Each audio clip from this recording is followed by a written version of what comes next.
नमस्कार दोस्तों, मैं भूपेंद्र मिश्रा स्वागत करता हूं आपसे हमारे यूट्यूब चैनल में। दोस्तों, आज का वीडियो थोड़ा सा सीरियस है और इस वीडियो को आप सभी आराम से देखना, तब समझ पाओगे जो मैं कहना चाह रहा हूं और सही चीज़ों पर पहुंच पाओगे। नहीं तो फिर आप भटक जाओगे और ऐसा लगेगा कि इस वीडियो में भी मैं निगेटिविटी ही फैला रहा हूँ। देखो, निगेटिविटी फैलाना एक अलग चीज़ होता है, सच बताना एक अलग चीज़ होता है। मैं हमेशा सच बताने का कोशिश करता हूँ।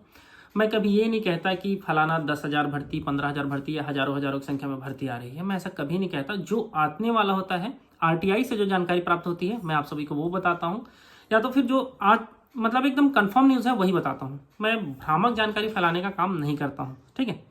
हाँ, मेरी जानकारियाँ कभी किसी किसी को निगेटिविटी लग जाती है, क्योंकि सच हमेशा कड़वा ही होता है। अब आप सभी को स्क्रीन पे कुछ चीज़ें दिखाऊंगा जिससे आप सभी समझ पाओगे। वीडियो को अंत तक देखना, जिससे आप सभी को समझ में आएगा कि छत्तीसगढ़ में भर्ती का हाल बेहाल है, या जो भर्ती कंडक्ट कराने वाली दो एजेंसियां हैं, सीजीपीएससी और सीजी व्यापम, उसका हाल बेहाल है। क्यों कहना चाह रहा हूँ, वीडियो को अंत तक देखोगे पूरा समझ में आ जाएगा। सबसे पहले एक पेपर का कटिंग देखना को आपको मिलेगा, जो कि 30 दिसंबर सन 2024 को दैनिक भास्कर में छपा हुआ था। साल भर में 3,000 पदों पर भर्ती की मंजूरी पर 716 ही निकले। अब इस 716 में भी अगर आपको बात करूं मैं, तो पीएससी जो है उसने, इससे पता चला कि पीएससी से 646 पदों की वैकेंसी निकली है, जिसमें राज्य सेवा परीक्षा के 246 पद और एसआई भर्ती के 341 पद शामिल है। टोटल 646 पद किसने निकाला है? पीएससी ने। हर साल पीएससी का एग्जाम आता है 246 पदों के लिए, वो आया था इस बार, ठीक है।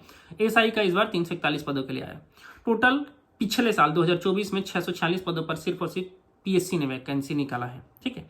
और इसके साथ देखें तो बायलर इंस्पेक्टर के 2 और सिविल जज के 57 पदों की भर्ती निकली है। और प्रोफेसर भर्ती 2021 में निकली थी, इसकी भर्ती प्रक्रिया कुछ दिनों से शुरू है, ठीक है, ऐसा करके लिखा हुआ है, ठीक है। और अगर हम व्यापम की बात करें तो उसने मात्र 70 पदों की वैकेंसी निकाली है। तो ये टोटल अगर देखोगे ना, तो 716 पद ही एक साल में, पूरे एक साल में हमारे सीजीपीएससी और व्यापम ने निकाला है। पहला चीज तो आप सभी ये समझ सकते हैं कि हमारे सीजीपीएससी और सीजी व्यापम ने कोई 10-10 हजार वैकेंसी नहीं निकाला है, ठीक है। मात्र पूरे साल भर में 716 पदों का वैकेंसी निकाला है, पहला चीज।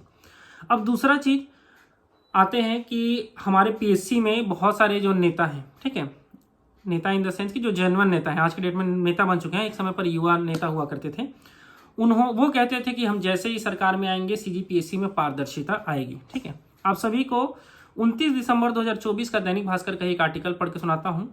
पीएससी ने जारी नहीं की आंसर शीट, अभ्यर्थी नहीं चेक कर पा रहे हैं उत्तर। समझिएगा, जब पीएससी में विवाद खड़ा हुआ था ना, सबसे बड़ा, कि किसी उत्तर का कुछ ले लिया है, कहीं पर कुछ नंबर दिया है, कहीं पर कुछ नंबर दिया है, जो विवादित हुआ था, वो तभी पता चला था कि जब सबके मेंस का जो आंसर शीट था वो अपलोड कर दिया गया था, उसके बाद पता चला था।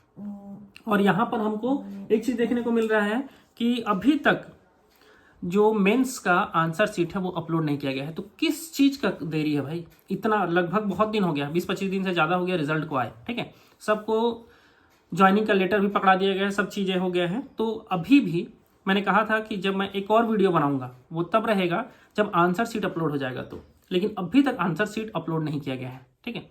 तो ये कहीं भी पारदर्शिता को दिखाता नहीं है, ये एक अच्छी चीज नहीं है। अब तक लोगों को उसका मेंस का आंसर शीट नहीं पता चला है, तो पीएससी को जल्द से जल्द मेंस का आंसर शीट अपलोड कर देना चाहिए, जिससे हमको पता चलेगा कि हाँ, सब चीज पारदर्शी तरीके से हुआ है, कि इस बार भी कुछ ना कुछ गड़बड़ी हुआ है, ठीक है। आगे आते हैं, समझिएगा। अब इसमें मैं जो बोल रहा हूं उसमें हो सकता है लोगों को निगेटिविटी लगे, लेकिन भाई सच है, सच बोल रहा हूं, नहीं अपलोड किया गया है, सच बोल रहा हूं, 716 पदों पर ही भर्ती आया है, क्या करे। अब आगे आते हैं, छात्रावास अधीक्षक जिसका रिजल्ट आया, ठीक है, वो भी चौंकाने वाला है। छात्रावास अधीक्षक भर्ती 100 प्रश्नों का था उसमें, ठीक है, और जिसमें से 10 प्रश्नों को विलोपित कर दिया गया, ठीक है, और लगभग 3 महीने के बाद उसका रिजल्ट जारी किया गया। उसके लिए भी बहुत सारे लोगों ने आंदोलन किया, धरना प्रदर्शन किया। एक चीज बता दूं, हमारे छत्तीसगढ़ में जो ज्वाइनिंग भी मिला है ना, उसको ज्वाइनिंग लेटर बांटने के लिए एकदम मैं देखता हूं कहीं कहीं पर होर्डिंग लगा है किसी जिले में कि हम इतने लोगों को एसआई में सिलेक्शन हुआ, और नेता उता के साथ रहता है। भाई तुमने नहीं दिलाया है, उस बच्चे ने मेहनत किया, उसके बाद उसका सिलेक्शन आया है, ठीक है। और उसके बाद भी ज्वाइनिंग के समय विश्वास करो, उन्होंने इतना मेहनत किया था, इतना आंदोलन किया था, सर मंडन, ये वो सब कुछ प्रक्रिया किया था उन्होंने। एपेक्स बैंक भर्ती जो हुआ था वो भी आसानी से उनको ज्वाइनिंग नहीं मिल गया था, उन्होंने को धरना प्रदर्शन आंदोलन करना पड़ा था, उसके बाद जाकर के मिला था। ठीक है, और भी एक भर्ती है, ठीक है, ग्रामीण कृषि विस्तार अधिकारी के पद पर लगभग 305 पदों पर भर्ती हुआ था। ठीक है, जिसमें से 107 पदों पर जनरल का ही था, ग्रामीण कृषि विस्तार अधिकारी। इसके बारे में आप सभी को डिटेल बताता हूं। ये जो इसका जो एग्जाम हुआ था आज से 1 साल पहले, लगभग 4 तारीख को इसका एग्जाम हुआ और 14 फरवरी को इसका रिजल्ट आ गया था। ठीक है, और इसके लिए डॉक्यूमेंट वेरिफिकेशन भी किया जा चुका है 30 से लेकर के 10 अक्टूबर के बीच में।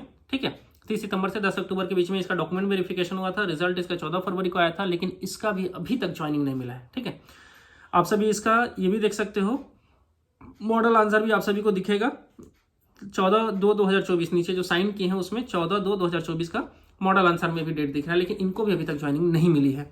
तो समझिए ज्वाइनिंग लेने के लिए लोगों को आंदोलन करना पड़ रहा है।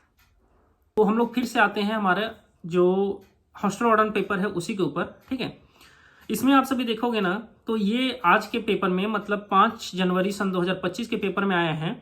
लैब असिस्टेंट परीक्षा में 1600 को शून्य से भी कम अंक मिले हैं, और हॉस्टल वार्डन परीक्षा में 3 लाख नहीं पा सके 15 नंबर भी। समझो 3 लाख लोगों को भी 15 नंबर नहीं मिला है। पेपर इतना टफ था ये कहा जा सकता है। लेकिन वहीं पर अब मैं टॉपर्स के ऊपर आरोप नहीं लगा रहा हूं। ठीक है, अगर आप सभी टॉपर का जो रिजल्ट देखोगे वो 90 में लगभग 86 नंबर लाए हुए, तो या तो उन्होंने बहुत अच्छा पढ़ा होगा, मैं आरोप नहीं लगा रहा हूं। ठीक है, क्योंकि अभी तक हमने उनका एनालिसिस नहीं किया है, सीधी बता रहा हूं। हम एनालिसिस करवाते हैं, अभी हमने उनका एनालिसिस नहीं करवा रखा है। उन्होंने 100 में 86 नंबर, अब 100 ना बोलूं उसको, 90 में लगभग 86 नंबर उन्होंने लाया हुआ है। और हो सकता है वो अच्छा पढ़े हों, ऐसा नहीं है कि वो नहीं पढ़े होंगे, ऐसा मैं कहीं नहीं बोल रहा हूं। लेकिन यहां पर हमको एक चीज देखने को मिल रहा है, हॉस्टल वार्डन परीक्षा में 3 लाख नहीं पा सके थे 15 नंबर, और वहीं पर 90 में, उसको 100 नहीं बोला जा सकता क्योंकि 10 प्रश्नों को विलोपित कर दिया जा सका है, 90 में बहुत सारे लोगों को 80+ मिला हुआ है। पेपर इतना अगर टफ था तो फिर इतना ज्यादा नंबर कैसे, और अगर पेपर इतना सिंपल था तो इतने सारे कम लोग, इतने लगभग 3 लाख लोग 15 नंबर भी नहीं ला पाए, ये कैसे। तो बहुत सारी चीजें हैं। अब इसमें ये हो जाता है कि आप, कुछ लोगों का ये भी कहना रहता है कि आप अब CGPSC और व्यापम से भर्ती से रिलेटेड वीडियोस नहीं बनाते हो। तो भाई उसका कारण है, भर्ती आएगा तब तो हम वीडियो बनाएंगे ना। ठीक है, और अगर भर्ती में कुछ हमको गलत ही दिख रहा हो तो उसमें हम क्या बोले। बाकी वीडियो के माध्यम से मैं ये कहना चाह रहा हूं कि हमारे छत्तीसगढ़ में अभी भर्ती नहीं आ रही है। जो पुरानी भर्तियां थी उनको ही ज्वाइनिंग दिया जा रहा है, और वो भी ज्वाइनिंग आसानी से नहीं मिल रहा है, उसके लिए भी लोगों को संघर्ष करना पड़ रहा है। ठीक है, वीडियो यहीं तक था। वीडियो को अंत तक देखने के लिए बहुत बहुत धन्यवाद। आपका जो राय हो नीचे कमेंट करके बता सकते हो। बाकी अगर आपको लगे कि हमारे छत्तीसगढ़ में हाँ लाखों की संख्या में भर्ती आ रही है तो नीचे कमेंट करके बता सकते हो। Thank you.